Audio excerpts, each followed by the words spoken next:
Hello, entrepreneurial marketing rock stars. I hope you're doing well today. This is Dr. G.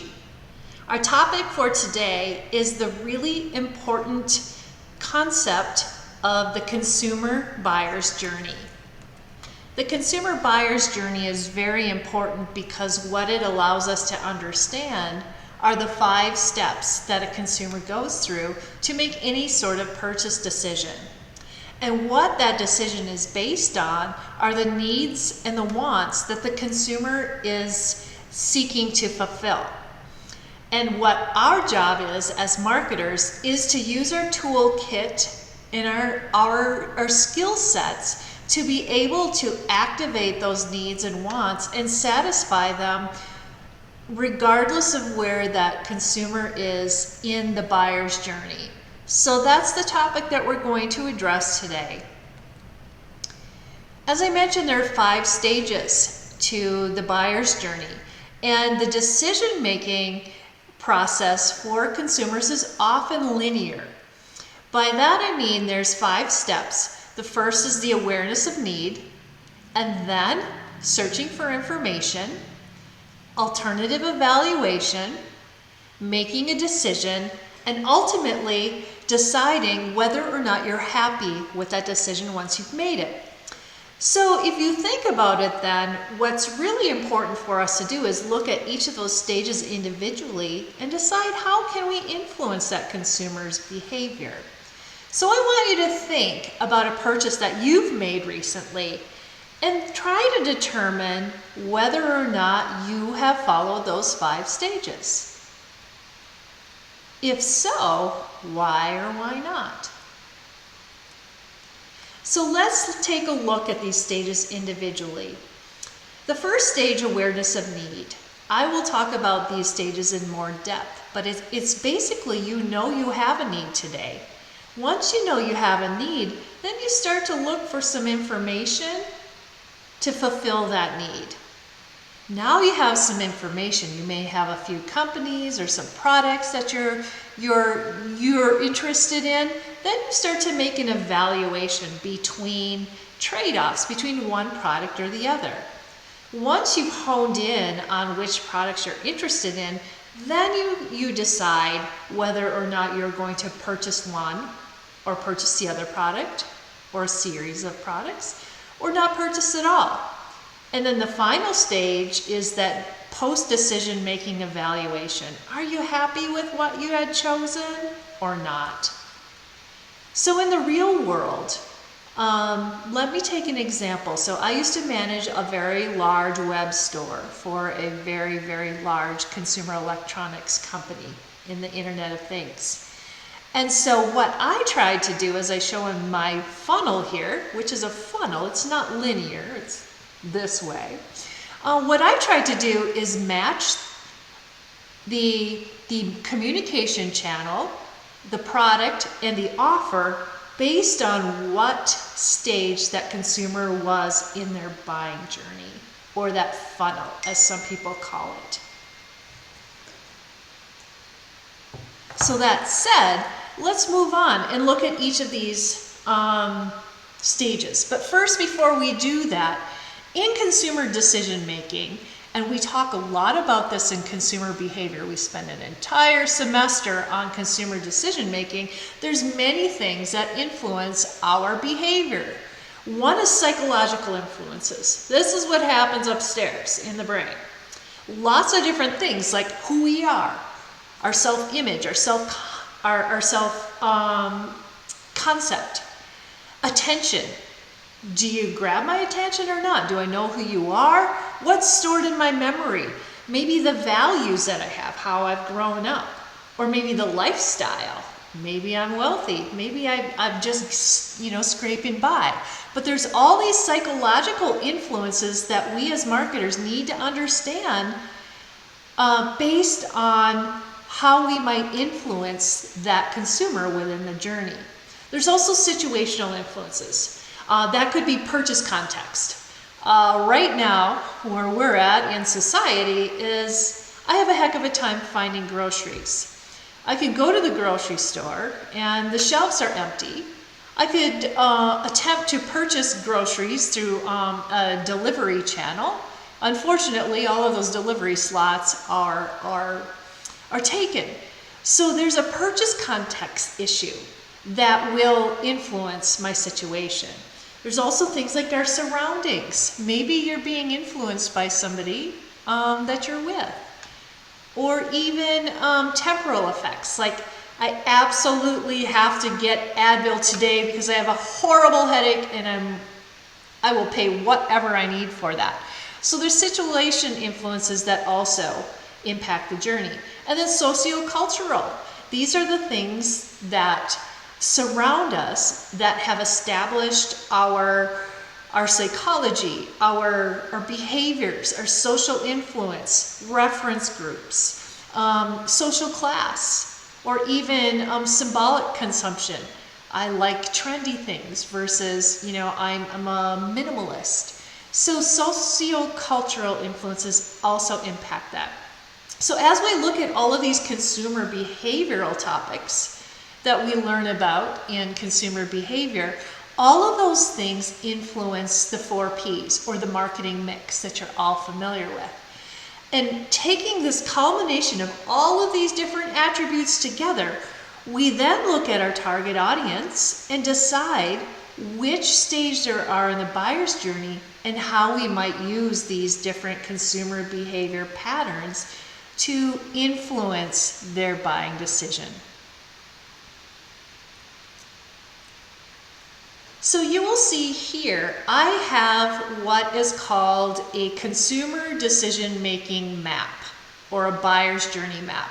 And I put this together for all of my courses. I've also used this in my job as a consultant and my job as a real world, whether I worked in a startup or a Fortune 50 company. Creating a map of how consumers buy, particularly for your product and your target audience, is really important because it helps you prioritize and plan and be very thoughtful about all of those different attributes we just talked about on how to influence that consumer's behavior. So we're going to start off with the 5 steps. Awareness of need is the very first step that we look at. And awareness of needs we have needs as consumers that we notice. And we have a needs is what we physically need or emotionally need. And then we have our desired state. So if you look at the slide here, we have the present state. So everyone needs water to live, right? And for most of us, at least here in the United States, it's easy for us to get water. I could run my tap and drink water. Can I get some at the grocery store? That's sort of a crapshoot right now, but that's another story. So water is great to drink, but here I am. I'm Kristy. What is my favorite beverage? I think you all know me well enough that Coke Zero is my favorite beverage. So having water to live, a physiological need, is a need. To fill my want or my perceived need, I would prefer to drink a Coke Zero. So that is the difference between having a need and having a want and a desired state. So we try as marketers really hard to notice the difference between the current state and the desired state. So if you think about it, say for example you're hungry and it's lunchtime, it's dinner time, you're walking through campus and you walk next to the Subway in the Gardner building. And Subway does something really smart. They pump the smell of bread into the hallways. And so when you think about, I'm hungry, but all of a sudden I have this sense of smell, then my preferred state is I'm hungry, I want to eat right now, and I want a Subway. So what we try to do is create awareness of that consumer, knowing that they have the need for hunger, but how are we going to influence it so that they satisfy the preferred state of eating that Subway right away? So let's take it a little bit further. So you can use this awareness of need in many different contexts. And what we try to do as marketers, what we do is positioning. So we know you have a need, but we're going to position our product to help you believe that the need is the desired state is actually your need state. So let's take an example here. So let's use the Nike shoe. Do potential Nike buyers feel a need for self-esteem? That's a question. Or do they need a shoe for feet protection? So yeah, we most of us here in the United States wear shoes, and we use them to protect our feet. But that's a very simple, basic need. You need to protect your feet. However, what Nike and other shoe companies will do is they have a desired state. Not only are we going to protect your feet, we're going to move you up into a higher level order need, such as how do I fulfill your self-esteem? So what do we do when we have a need and a want? Well, in psychology and social science, we use need and want the same way. So we use your terminology want as a need. So in this case, this is a photo of my son, and my son is what is it called, a shoe head? Anyways, he collects shoes. He buys and sells shoes for a living. And so he's got this closet full of tennis shoes. Some of them are tennis shoes that he uses to make a living. And then he's got his closet full, which he calls the Grail. And the Grail is the collection of shoes that he believes he needs or he wants as to help him fulfill his desired state. So you ask yourself, what is the difference between a need and a want or a desired state? And in this case, you know, my son isn't really buying shoes for his feet because, trust me, he has hundreds of shoes. He, in this case, is trying to fill out that desired state of having all of the Grail shoes that he wants. So let's take a look at Maslow's hierarchy of needs. You may have seen this before in a sociology class. And the hierarchy of needs is a pyramid. And Maslow in 1943 created the paper, A Theory of Human Motivation. And his theory is based on a set of needs that progress on top of each other in the shape of a pyramid. So you might remember there's physiological needs. These are needs that you have to have. Your water, your food, what you need to live. You have to fulfill those needs according to Maslow before you go to the next tier, which is safety and security. Once I've met my physiological needs, then I start to think about things like, am I healthy? Do I have a job? I'm thinking about security of my home, my family. Once you've met the security needs, then you can go up to the higher rung, which is love and belonging. So do I have friends? Do I have intimacy? Do I have a sense of connection with people? So until you have those physiological needs and security needs met, only then, according to Maslow, do you go to the love and belonging.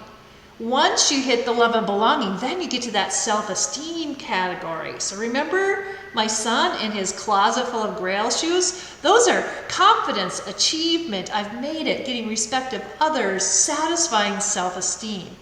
And then what Maslow says is that once you've had all of those stages met, then you can go up to self-actualization, which is, you know, the holy grail, the meaning and personal satisfaction and things about creativity and morality and in education. So that you really can't, according to Maslow, you can't hit that actualization until you've met all those other needs. So let me show you how we use this in marketing. You know, we steal from all the other disciplines, sociology, psychology, all of these great tools help us with marketing. So what we do for the awareness of needs stage is, let's look at the physiological need. So if you think of a category, a physiological need is you need medicine, you need food, you need staples, water. You need that stuff to live. So how would we translate that into a marketing message? That could be Dasani water. You can't live without it. So see how we've taken the concept of water in a bottle when I can walk, 2 feet away and get my water out of the tap? Dasani is positioning their message to say, you can't live without it. So it's a play on words. So let's look at safety and security. You've got things like alarm systems, bike helmets, insurance, all those things that we believe we need to remain safe. So what a marketing message might look like is you're in good hands with Allstate. So Allstate is positioning their message to say, well, you're in good hands with us. We'll take care of you. Next is love and belonging. Club memberships. My kids like the Minnesota Vikings because I'm from Minnesota.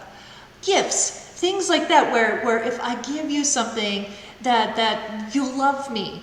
You know, if I get an engagement ring, that's because somebody loves me. So how do I position that as a marketer? One example could be when you care enough to send the very best. So back in the olden days when people actually used snail mail and they wrote out handwritten cards, they'd go to Hallmark, they'd buy a $6 card, they'd put a stamp on it, they'd send it in the mail. The reason they did all those steps was because, wow, that took a lot of thought and effort to actually buy a card and write on it and send it in the mail and have to get a stamp. You know, we care. When you care enough to send the very best, you're going to take those steps. So that's positioning a message. Self-esteem is things like, oh wow, I've made it. When I turned 40 years old, I bought a convertible Mercedes, which was probably the worst decision I've ever made in my life as a consumer because I lived in Minnesota and little did I know that the convertible Mercedes had rear-wheel drive and I could not drive it in the winter. However, I felt like, wow, I've made it. So now I get this big fancy car. So what a marketing message might be would be because you deserve it. You've gotten to this stage of your life. You deserve that car, lady. Then the final self-actualization, education, travel, charitable contributions, being, giving back to the society, to community. Again, how might we turn that into a marketing message? Challenge yourself, change the world. So you can see here how we're taking a physiological need and a Maslow's need based on the hierarchy, and we're positioning a marketing message. So that is how we influence consumers with the awareness of need stage. You can always go a little bit further. There's some more recent work on need states, and I have this great article from HBR that goes a little bit more granular and looks a lot at different need states, such as maybe taking it further, like attachment or nostalgia. Or timeliness, convenience, things like that have evolved since Maslow. So I want you to keep in mind as you're thinking about awareness of needs, it's not just all the basic stuff. It's a lot more complex than you might think.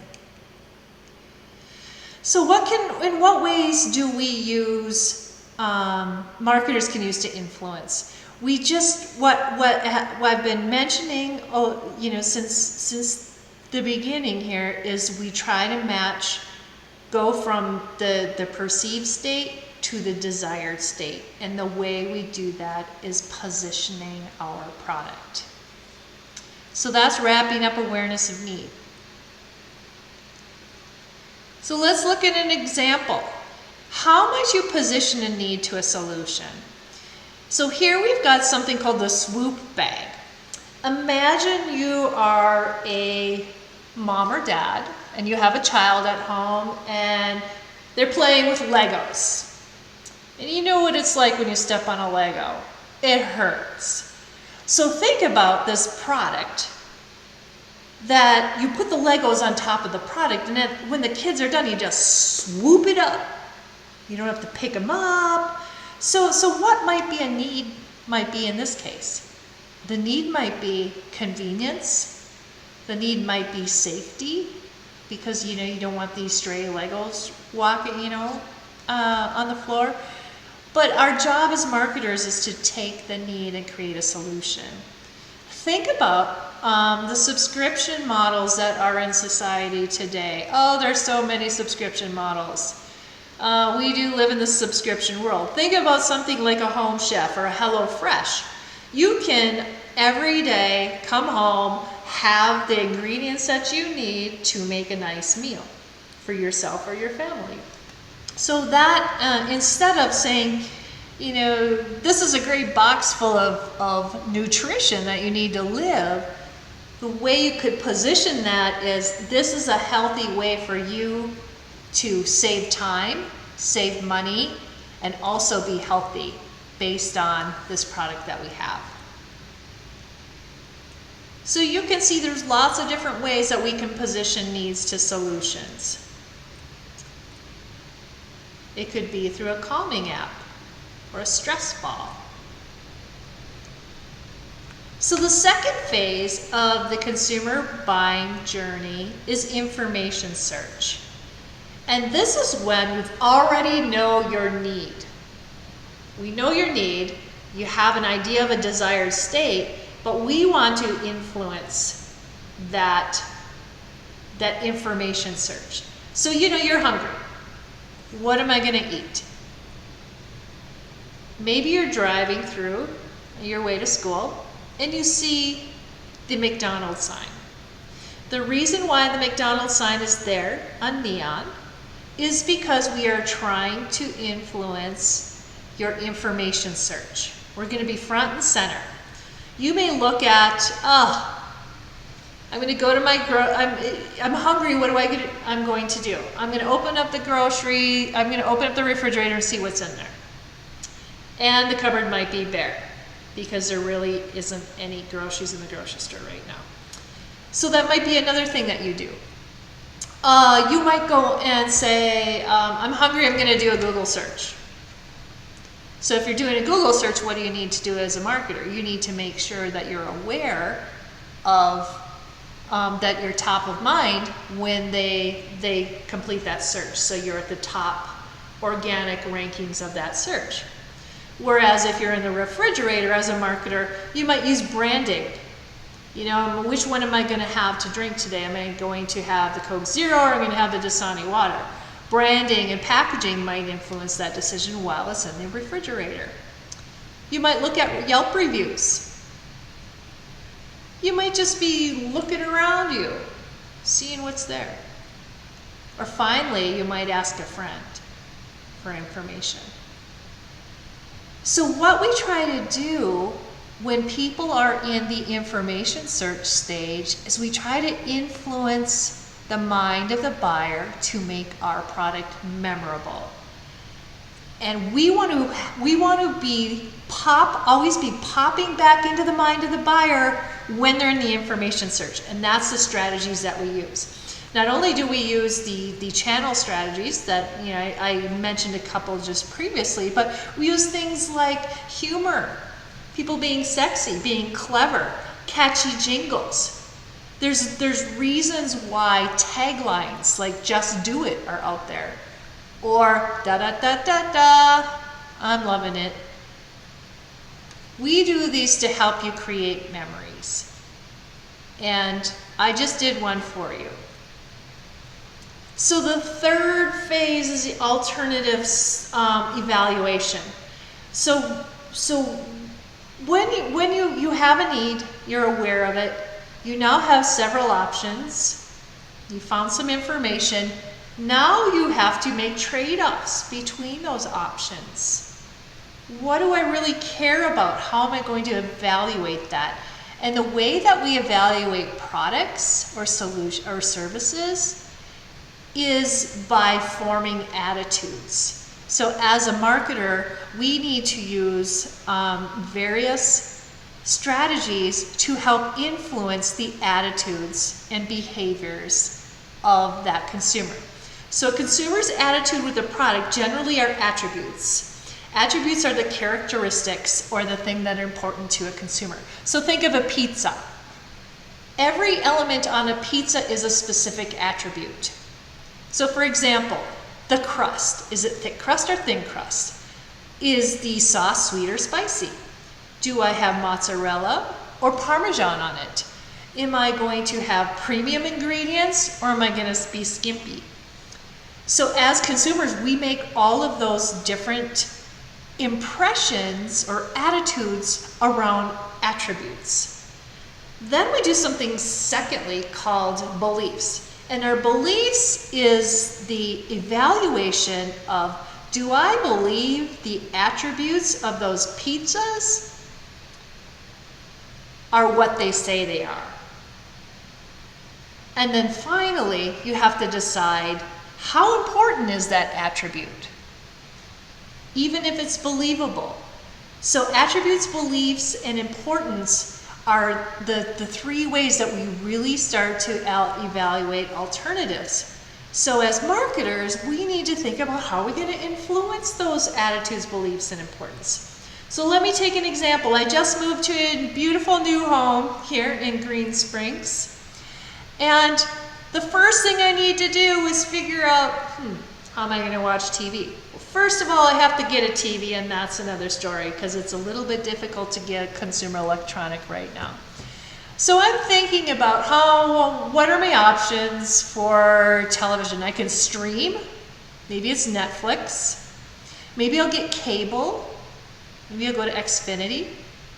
Sling. Maybe I'm just going to sling my TV state channels. Hulu. DirecTV. Maybe I'll get a satellite dish. Or maybe it's Amazon Prime. All of these are different options that I have. So remember, when I'm looking at different options, I am looking at the attributes. What are the different features that each of these companies have in bringing me my television programming? I look at, do I believe that, DirecTV is really going to have all the channels I want, or Netflix, or Hulu, or Prime? And then how important is it to me?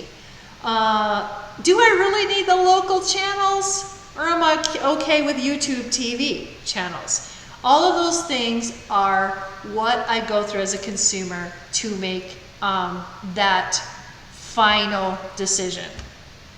So we get to the last stage. We know that we have a need. We've done some searching around. We've evaluated our options. Now the proof is in the pudding. We are going to make that decision. So there's two different types of decisions. There's high stakes decisions and there's low stakes decisions. And when you have a high stake decision, you are more likely to go through that consumer behavior path. Each one of the steps linearly. Or maybe you flip-flop between stages, but at the end of the day, you're going to touch every one of those stages. So when I moved here to St. George, the first thing I needed to do was to buy a vehicle. So I had this lovely SRX Cadillac SUV. I know it's kind of snobby, but I had to cart kids around. I was at that stage of my life where, it was a practical car for me. Had traded in the 40-year-old Mercedes into getting back to the practical SUV. However, I decided when I moved to Utah, maybe I didn't need a SUV. I'm not hauling kids around anymore. I'm an empty nester. So I started to look at sedans. So I had this little, I knew I had a need. Remember, my lease is up. I have to have a car. Then I start thinking about what are those features and attributes that I need in a car. And then I selected 4 different options, decided I wanted a sedan. Now it's time for me to make a decision. So with that, the 4 cars that I had was what we call a consideration set. And when you have a consideration set, you're in that evaluating of options, making the decision is getting that person to buy. So there's a whole nother level of different tactics that we use in marketing to get you to close the deal. So that is what we would call a systematic decision. This is a high stakes decision. Buying a vehicle is an expensive proposition. So you do a lot of different things when you're making a systematic decision, but sometimes you might do something like take a mental shortcut. Maybe you do something like what we would call using a rule of thumb. Perhaps it's a low stakes decision.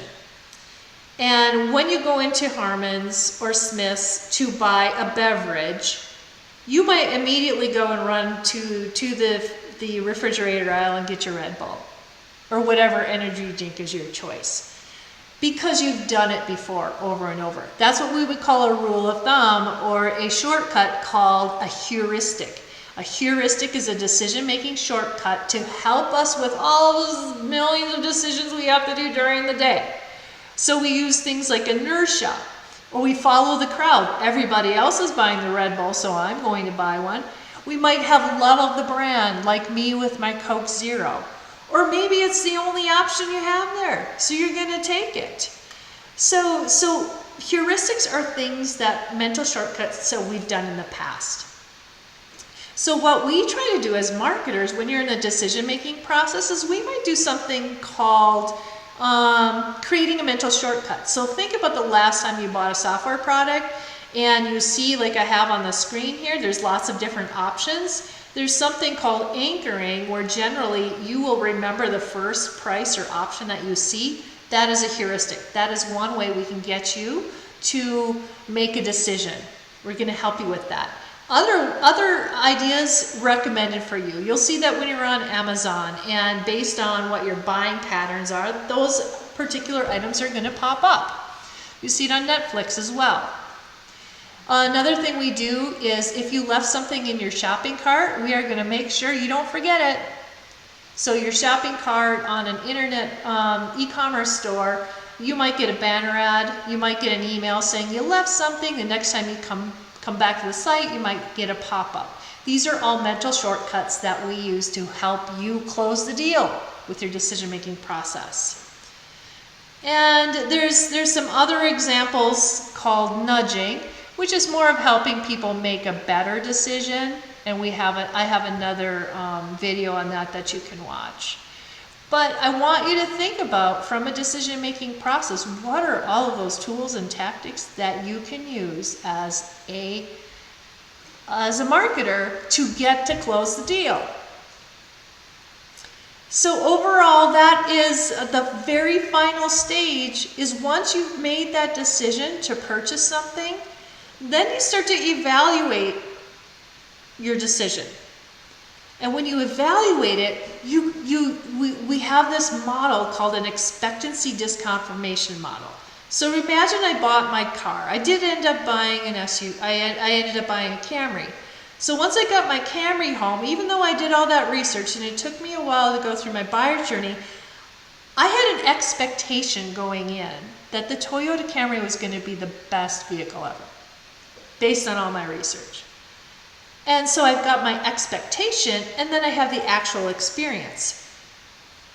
So if the experience doesn't match the expectation going in, then there is something called a disconfirmation. You are either confirming that yes, it's great, or denying that it isn't great. If it is great, we call that satisfaction. If it sucks, we call that dissatisfaction.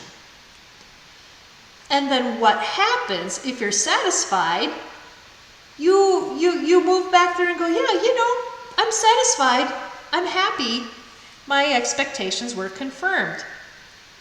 Of course, we want to influence this because we want to make sure you're happy. So we might send you some messages saying, are you happy with your purchase? Have you learned some new things? Let me give you some how-tos or tips on how we can make you feel good about that decision, because many of us have buyer's remorse. And I had buyer's remorse when I got my Toyota Camry because it's sort of a lemon. I think it's just the car, but I didn't really have that experience of helping me walk through how to use all the features on that particular vehicle. So we as marketers can influence that final decision in a number of different ways. So what we do, if say after you've made your decision and you're in that post-evaluation phase, you might decide that I don't like it. Never going to buy a Camry again. So when you go back to the next time you purchase a product like that, you're going to reevaluate your alternatives. You might go back to the information search stage, or you might ask others for more information. So you can see that the post-decision evaluation is going back in time and evaluating, did I really make that right decision based on the buyer's remorse conflict that we go through. So I showed you originally the consumer buyer's journey, and this is what we call a map that I put together. And the map, what it does is it lays out by product, by audience, where allowing you to think through each one of those stages, and then also coming up with the different types of marketing channels and tactics and offers that you can use to influence each stage, using keywords and messaging, the types of mediums that you might want to promote, and then why you are doing this, how you're going to measure it. So I am going to show you how to complete a buyer's journey map and the importance of that in part 2 of the consumer buyer's journey process, or the next video. So hopefully this was a long video, I apologize. Hopefully you've learned a lot of things. This is one of the very most important concepts in marketing. This is why I spend so much time on it. You need to understand the 5 stages. You know that sometimes they're linear, sometimes they're not, but what we need to do is we need to identify a need state, and we need to get that person to the desired state so that we can sell our product.